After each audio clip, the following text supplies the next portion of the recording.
At sa pagpapatuloy ng ating recap, sinabi ni Kyle na kung gusto niyang makilala bilang isang bayani, kailangan niyang gawing natural at kusa ang pagsugod niya para tumulong at biglang pumasok si Dispo sa silid at ibinahagi na wala siyang nalaman tungkol sa schedule ni Prinsesa Mile. Tinanong siya ni Kyle kung bakit niya naman ito iniimbestigahan sa una pa lang, at ang hopeless romantic na si Dispo ay sumagot na gusto niyang iligtas ang prinsesa sa panganib at simulan ang isang kwento ng pag-iibigan sa pagitan nila. Napayuko si Kyle sa sarili dahil pareho pala sila ng ideya ng kaibigan niyang hindi katalinuhan at sabi ni Theon, mauna na raw siya dahil una niyang pinusuan si Mila, pero sagot ni Kyle ay marami na raw siyang problema kaysa kaya niyang hawakan. Ibinunyag ni Kyle na nasa panganib talaga si Mila at base ito sa kakayahan ni Sil na manghula. Buong-buo ang tiwala ni Theon sa kanya at binanggit niyang susundan na lang niya palagi ang prinsesa. May kumpiyansa pa siyang sinabi na sanay na siya sa pag-stalk sa mga babae at sana lang ayon kay Kyle, hindi masira ng tangan niyang kaibigan ang plano niya. Kinabukasan habang umaalis ang convoy ni Mila mula sa bayan ay nanunood sina Kyle at ang kanyang mga kaibigan mula sa mga palumpungan. Nagtataka ang mga babae kung paano sila makakasunod sa convoy ng prinsesa nang hindi napapansin para mailigtas siya sa nakaambang panganib, at sinabi ni Sil na siya na ang bahala. Agad siyang nagbago ng anyo at naging isang lawi na ikinagulat ng lahat. Ipinaliwanag niyang siya lang ang batong hiyas sa espada ni Kyle at ang katawan niya ay isang ilusyon na gawa sa mahika, kaya madali lang siyang makapagbago ng anyo. Lumipad siya sa itaas ng convoy ni Mila at sina Kyle at ang iba pa ay nakikita ang lahat ng nakikita niya sa pamamagitan ng hiyas sa espada. Na-distract silang lahat habang pinag-uusapan kung paano pwedeng gamitin ang abilidad na ito sa mga paboritong gawain ng mga manyak. Sinabihan sila ni Sil na mag-focus dahil nagsisimula ng maging delikado ang sitwasyon sa convoy. Bigla na lang umatake ang mga driver sa mga gwardya at na-realize ni Kyle na kailangan na niyang sumali sa labanan at pagdating niya sa convoy, tinalo na ng mga driver ang lahat ng gwardya at nagsimula na silang magsagawa ng ritual para mag-summon ng mga halimaw. Pagkita nila kay Kyle at sa mga kasama nito ay handa na rin silang lumaban. Pero ginamit ni Kyle ang isang skill para mapabilis ang kilos niya at na-knockout niya ang mga kalaban bago pa man sila makagalaw. Tinali niya ang mga traidor para maimbestigahan sila mamaya.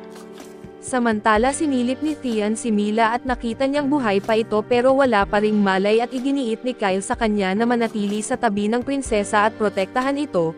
Pero biglang umatake ang isang halimaw na hyena na mabilis itong pinutol ni Theon gamit ang kanyang espada, pero may dumating pang mas malaking grupo ng mga hyena na pumalibot sa karwahe.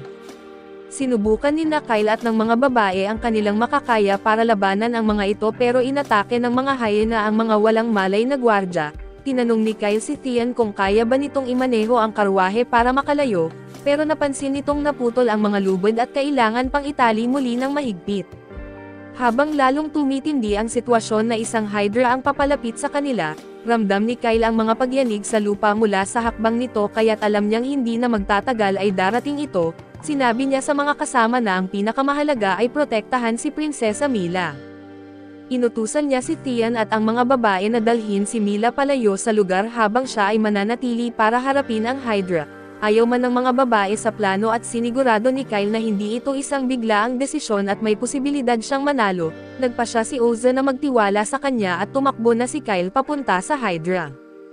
Tinanong siya ni Sil kung sigurado ba siya na kaya niyang talunin ang ganoong kalakas na halimaw mag-isa. Sagot ni Kyle ay depende raw ito sa bilang ng ulo habang mas marami ang ulo ng Hydra, mas malakas ito at kumpiyansa siyang kaya niyang talunin ang Hydra kung 3 ulo lang ito. Pero nang lumitaw na ang halimaw sa harap niya ay nakalimutan niya ang math at ang tanging nakita niya ay mas marami ito sa 3, literal na muntik nang mawalan ng malay si Kyle nang makita ang Hydra na may 8 ulo subalit huli na para umatras, kaya nagdesisyon siyang tapusin na ang laban. Madali niyang naiwasan ang mga simpleng atake ng mga ulo ng Hydra kaso nang nagsimulang bumuga ng lason ang halimaw, ginamit niya ang kapa niya bilang panangga at agad na namatay ang mga halaman sa paligid. Pero salamat sa mataas na kalidad ng armor niya ligtas pa rin si Kyle. Kinuha niya mula sa bag ang Blizzard Magic Stone at inihagis ito sa Hydra na napatigil dahil sa sobrang lamig. Sumunod niyang ginamit ang Explosion Magic Stone para magdulot ng malaking pinsala sa katawan ng halimaw, na nagbukas ng isang sugat sa kaliskis nito. Agad na sumugod si Kyle para samantalahin ang sugat at muling ginamit ang kapa para harangin ang panibagong buga ng lason. Naputol niya ang isang ulo ng Hydra pero para lang itong mga sorry message na pinadala niya sa ex niya kagabi at walang silbi, dahil agad lang itong tumubo muli. Nagpatuloy pa rin siya sa parehong maling diskarte at puputulan ang ulo, tapos tumutubo ulit, hanggang sa naubos na ang mga Blizzard Stones niya kahit tuloy-tuloy ang atake niya at hindi man lang bumabagal o nanghihina ang Hydra kaya't nagpa siya na siyang gamitin ang kanyang endgame strategy. Sumugod siya gamit ang kanyang super speed skill habang may tinatagong explosion stone sa kamay, hindi sapat ang bilis ng Hydra para makareact kaya't madali siyang tumatagos sa dibdib nito at pinalaki niya ang butas ng sugat at saka inilagay ang maraming activated explosion stones sa loob ng katawan ng halimaw bago siya tinamaan at itinapon palayo. Sa kabila ng matinding pinsala at nagawa pa rin niyang bumangon habang papalapit ang Hydra sa kanya, biglang sumabog ng sabay-sabay ang mga explosion stones sa loob nito pinasabog ang Hydra sa tatlong direksyon na parang eksena sa isang Indian TV show, dahil sa napakalakas na pagsabog ay nagkalat ang katawan ng Hydra sa buong paligid. Sabi ni Sil kay Kyle ay sana ginawa na niya agad iyon para makatipid sa mga magic stone niya at sagot naman ni Kyle, desperado na raw talaga iyon at hindi niya pwedeng gamitin ang ganoong delikadong teknik palagi sa laban, pero masaya siyang natalo niya ang ganoong kalakas na halimaw. Samantala ay natalo na rin nina Ursa at ng iba pa ang mga halimaw at nagpasya silang suportahan agad si Kyle, pero dumating na rin si Kyle sa lugar at sinabing matindi nga ang Hydra pero hindi ito sapat para talunin siya. Natuwa ang mga babae sa narinig pero bigla rin nilang tinatakpan ang ilong nila at sinabihang amoy sunog na laman ng Hydra si Kyle at maligo muna siya bago sila lapitan. Nalungkot si Kyle dahil umaasa siyang pupurihin siya ng mga kasama niyang babae pero sige na lang at naligo na siya. Habang nangyayari ito ay abala pa rin si Theon sa pag-aayos ng karwahe para magamit muli, at walang malay pa rin ang prinsesa at ang mga kasama nitong tagapaglingkod. Sa tingin ni Kyle ay nalason sila kaya't hiniling niya sa mga babae na bigyan sila ng antidote. Biglang inabot ni Theon sa kanya ang isang pouch na nakita malapit sa lugar at napagtanto ni Kyle na ito ang ginamit para i-summon ang mga halimaw at ibig sabihin, ito ay isang tangkang pagpaslang na pinalabas lang na parang isang monster attack. Sa likod ng lahat ng ito ay si Prinsipe Kais at kasabwat rin ang bodyguard ni Mila na si Zentos. Nang matanggap nila ang balitang nabigo ang plano ay agad nagdesisyon si Zentos na magpadala ng panibagong grupo para tapusin ang misyon. Samantala sa gubat ay palubog na ang araw ng unti-unting magkamalay si Mila, hindi siya makapaniwalang buhay pa siya at sabi ni Za sa kanya na manatiling kalmado at binanggit naman ni Mila na akala niya ay hindi na siya magising muli. Tinanong niya sina Kyle at ang mga kasama kung sila ang nagligtas sa kanya at agad na sumisingit si Theron para kunin ang lahat ng credit. Isang sucker punch mula kay Lee ang agad na nagpatulog sa kanya at si Kyle na mismo ang formal na nagpakilala kay Mila. Ibinahagi niyang sila ay grupo ng mga manlalakbay na adventurer na nagkataon na nakita ang convoy ng prinsesa na inaatake, kaya agad silang tumulong at biglang nagising ang isa sa mga tagapaglingkod ni Mila at agad na pumagitna sa kanila ni Kyle, pilit siyang inilalayo sa estranghero. Pero sinabi ni Mila na sina Kyle at ang kanyang mga kasama ang nagligtas sa kanila kaya't maaari silang pagkatiwalaan. Tumayo na si Mila para tingnan ang kalagayan sa labas at sinabi ni Kyle na pangit ang sitwasyon sa paligid. Pero wala nang pakialam si Mila at pagkalabas niya sa labanan ay tila ibang tao na siya.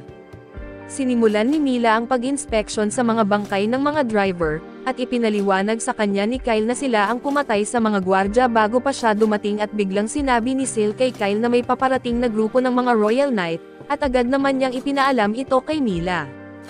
Natarante si Mila at ipinaliwanag na kailangan nilang tumakas agad dahil kapag nakita sila ng Royal Knights, hindi lang siya ang papatayin kundi pati si Kyle at ang mga kasama nito at tinanong siya ni Kyle kung bakit gustong patayin ng sarili niyang kaharian ang prinsesa. Sagot ni Mila ang taong gustong pumatay sa kanya ay si Zentos. Hindi makapaniwala si Kyle na magagawa ni Zentos ang ganoon pero buo ang paniniwala ni Mila sa sinasabi niya. Pagkatapos ay inutusan niya ang kanyang alila na si Arka na sunugin ang lahat ng bangkay sa paligid para malito ang mga Royal Knight, at magsayang sila ng oras sa paghahanap sa kanya sa gitna ng mga nasunog na katawan. Sabi ni Mila ay kailangan nilang maglaan ng sapat na oras para makalayo. Inutusan niya rin si Arka na magmaneho ng karwahe at inaya naman niya sina Kyle at ang kanyang grupo na sumama sa kanya para maipaliwanag niya ang buong sitwasyon. Samantala ay nagpa siya si Theron na itapon sa apoy ang pouch ng Monster Summoning, iniisip na makakatulong kung may lumabas pang mga halimaw para mas bumagal ang paghabol ng mga knight.